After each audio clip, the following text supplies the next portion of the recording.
আসসালামু আলাইকুম প্রিয় স্টুডেন্টরা, আশা করি সবাই ভালো আছো।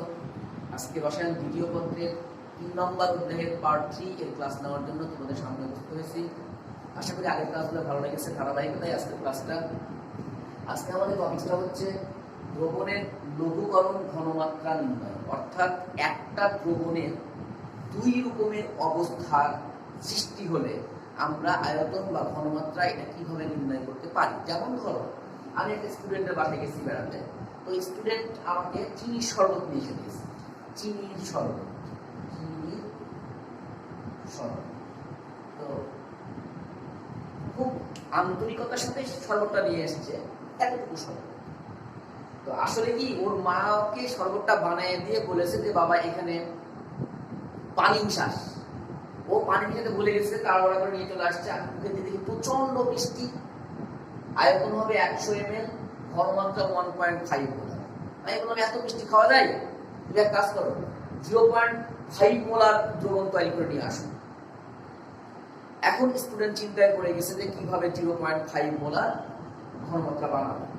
চিন্তা করতে হবে, তাকে এখন বের করতে হবে তাকে পানি দ্রবণটার আয়তন কত হয়ে গেলে তার ঘনমাত্রা 0.5 মোলার আসবে।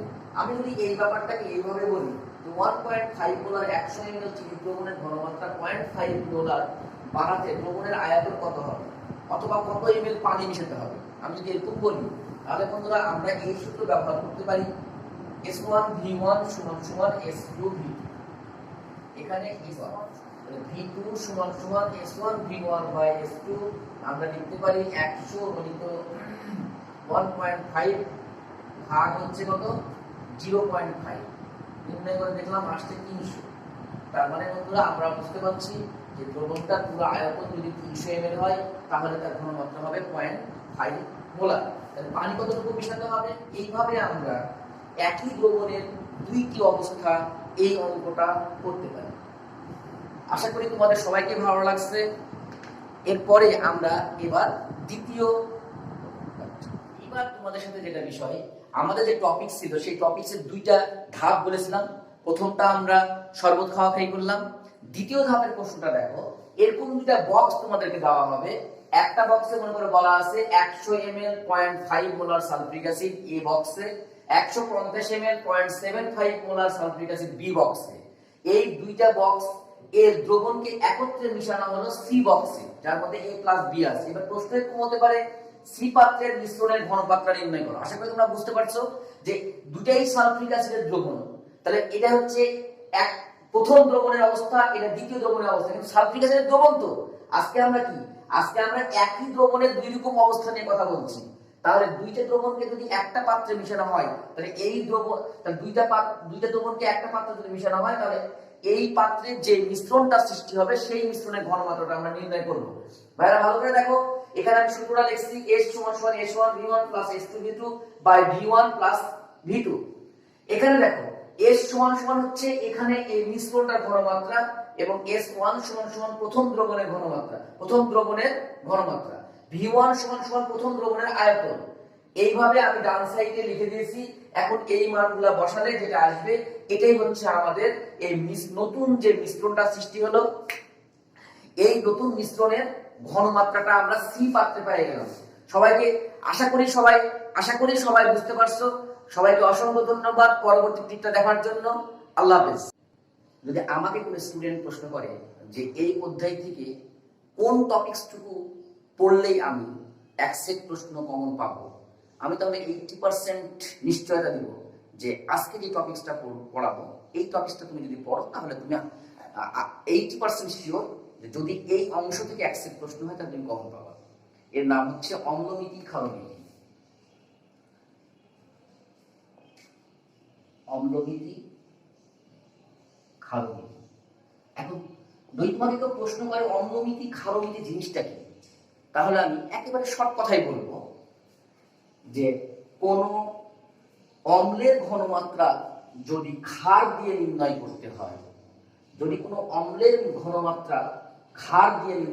হয়, তাকে বলা হয় ক্ষারনীতি।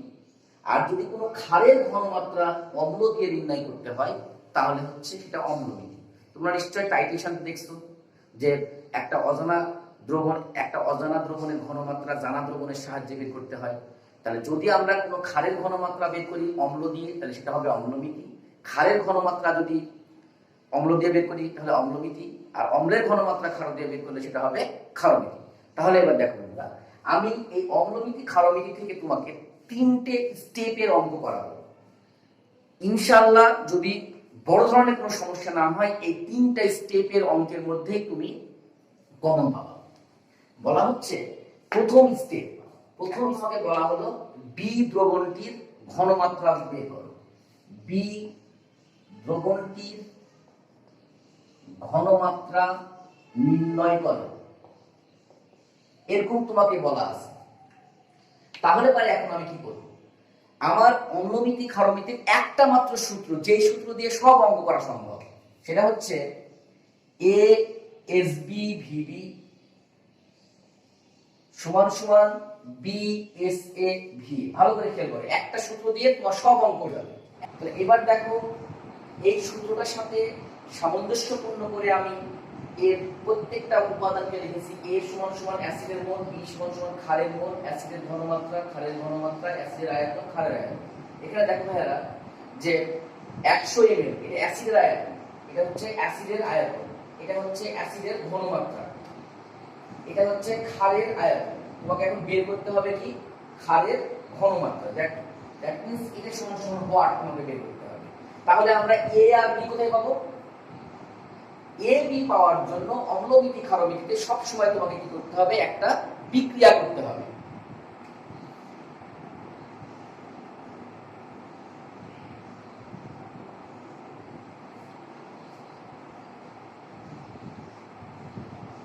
দেখো ভাইয়া, এই বিক্রিয়াটাতে কিন্তু সমতা হয়ে আছে। বিক্রিয়া করার পর তোমার কাজ হচ্ছে সমতা করতে হবে।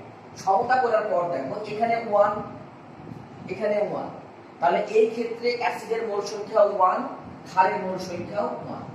আশা করি তুমি এই অঙ্কটাতে এখন যদি এই প্যারামিটারগুলোর মান বসায় দাও, তোমার দরকার এসবি, তাহলে হচ্ছে B S A V A, আর এখানে হচ্ছে এ ভি বি।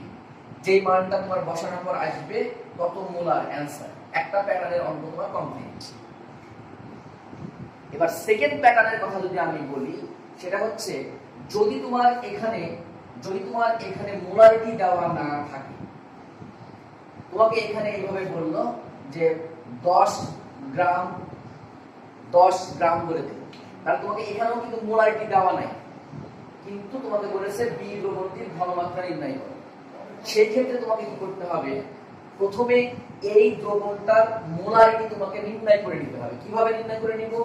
এই দ্রবণটার যদি আমি মোলারিটি নির্ণয় করতে চাই, তাহলে S সমান সমান W 10 গুণিত 1000 ভাগ V 100, M হচ্ছে 36.5 গুণিত হচ্ছে কত ভাইয়া 100। এখান থেকে তাহলে আমি S আগে নির্ণয় করে নিলাম। তাহলে কত বাড়াবে আমার এখানে উপর থেকে 100 ভাগ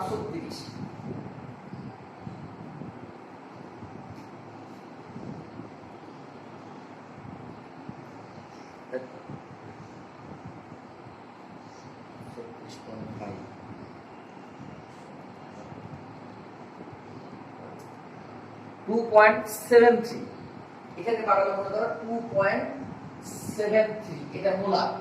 তাহলে এই দ্রবণটা তুমি প্রথমে এইভাবে কি করলা, এর মোলারিটি বের করে নিলা। এবার তাহলে অ্যাসিডের মোলারিটি কত হলো? অ্যাসিডের মোলারিটি হচ্ছে এইটা, অ্যাসিডের ঘনমাত্রা 2.73, এটা বসাই দিলা। অ্যাসিডের আয়তন তো ভাই এখানে দেওয়া আছে 100, তার মানে VA সমান সমান 100। তুমি এই কাজটা তুমি করে নিলা, যে এবার এই মানগুলো যদি বসাই দাও তোমার অঙ্ক কমপ্লিট।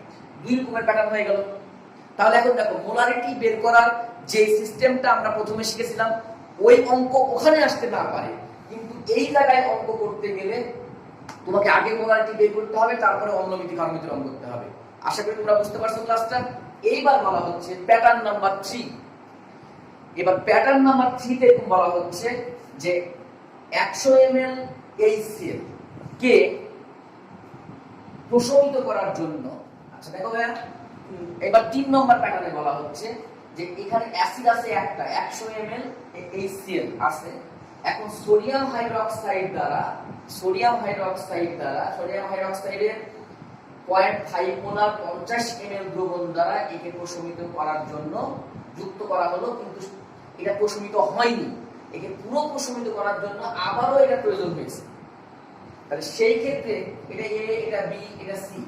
তাহলে বলা হচ্ছে যে এ পাত্রের অ্যাসিডটিকে পূর্ণ প্রশমিত করতে প্রথমে বি এবং পরে সি দ্রবণ যুক্ত করা হলো। তাহলে অ্যাসিডটির ঘনমাত্রা কত?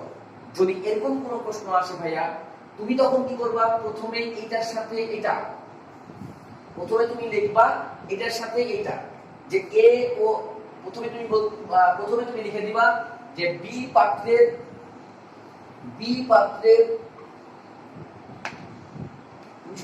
প্রথমে লিখে দেবে প্রথম ক্ষেত্রে ওকে HCl সোডিয়াম হাইড্রোজেন বিক্রিয়া করলাম, মোলারিটি 1 1, এটার মোল সংখ্যা 1 1। সেম একই ভাবে তোমাকে কি নির্ণয় করতে হবে? অ্যাসিডের ঘনমাত্রা নির্ণয় করতে হবে। তো সেই ক্ষেত্রে তোমার এখানে কি দেওয়া আছে, যে মানগুলো দেওয়া আছে, যে অ্যাসিডের আয়তন দেওয়া আছে VA 100 ml। তারপরে কি দেওয়া আছে? ক্ষারের আয়তন হচ্ছে VB = 50। আর কি দেওয়া আছে? ঘনমাত্রা, ক্ষারের ঘনমাত্রা সমান দেওয়া আছে হচ্ছে 0.5 মোলার। এই মান কটা ভাইয়া তুমি এখন যদি বসায় দাও, তাহলে তুমি অ্যাসিডের ঘনমাত্রা একটা পেয়ে গেলা। এটাকে আমরা মোলারিটি বলছি। থেকে গেল একটা, প্রথম ক্ষেত্রে থেকে গেল। আচ্ছা, সেম একই ভাবে এখন আমরা কি করব? আবার দ্বিতীয় ক্ষেত্রে বলে আমরা এবার বিক্রিয়া করব। এবার আমরা বিক্রিয়া করব যে সোডিয়াম কার্বনেট আর HCl, অর্থাৎ HCl plus sodium carbonate. HCl মানে কি আসলো ভাই? এখান থেকে sodium chloride plus carbon die oxide plus পানি, এটা আসলে বিক্রিয়া করে। কারণ দেখো তো ভাইয়া, আমরা যদি এখন ব্যালেন্স করি তাহলে এখানে একটা 2 হবে, এখানে একটা 2 হবে। তাহলে পারে এখানে অ্যাসিডের মোল সংখ্যা কত হলো? অ্যাসিডের মোল সংখ্যা হয়ে গেল এবার 2। অ্যাসিডের মোল সংখ্যা হয়ে গেল 2। ক্ষারের মোল সংখ্যা কত আছে? 1। ক্ষারের মোল সংখ্যা আছে 1। তাহলে এইবার আমরা দ্বিতীয় ক্ষেত্রে এই সূত্রটা ব্যবহার করে আবার যদি আমরা SA নির্ণয় করি, তাহলে আমরা যদি SA নির্ণয় করি, ASB VB by B VA, এই কাজটা যদি আমরা করি ভাইয়া, তাহলে এখান থেকে আমরা আরেকটা মোলারিটি পেলাম। এইবার আমরা কি লিখবো? যে অতএব অ্যাসিডের ঘনমাত্রা কোনো ক্যাপশন ছাড়াই এই মোলারিটি আর এই molarity, 2 molarity star plus double star দিয়ে যে মানটা আমরা পাবো তত হবে মোলার ভাইয়া। এটা হচ্ছে आंसर।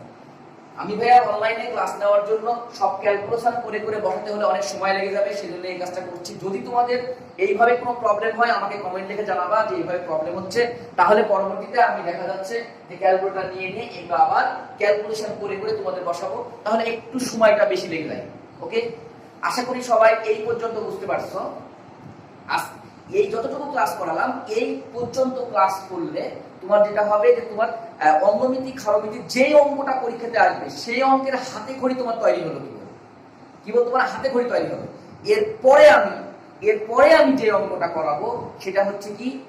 সেটা হচ্ছে 4th স্টেপের অঙ্ক, যে দুইটা দ্রবণ যদি মিশিয়ে দেওয়া হয় তাহলে তার ঘনমাত্রাটা, দুইটা দ্রবণ যদি একটা অম্ল একটা ক্ষার মিশিয়ে দিলে মিশ্রণের ঘনমাত্রা কত হবে, প্রকৃতি কেমন হবে। আজকের প্রতি সবাই